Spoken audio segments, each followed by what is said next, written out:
At dito tayo sa patungkol sa pinapagaling na player ng Barangay Ginebra. So according to Coach Tim, batay sa nakaalap nating update, the team is exercising caution with Gray na siyang recently nakabalik mula sa ACL injury na tulang taon.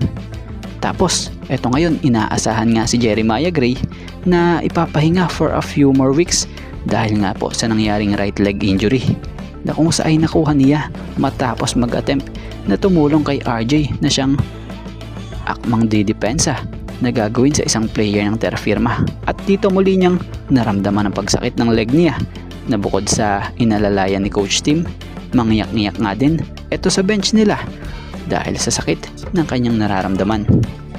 So batay sa update so kailangan nga raw na mas ingatan at mag-ingat itong si Jeremiah lalo na ngayon.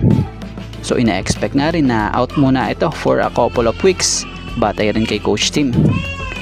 So para sa opinion natin kahit na nakikita natin na nasa bench itong si Jeremiah Gray at naka-uniform, hindi ito ginagamit talaga muna ngayon nila Coach Tim kahit na okay ito maglakad dahil mas inaalalayan nga nila ito para di na lumala pa.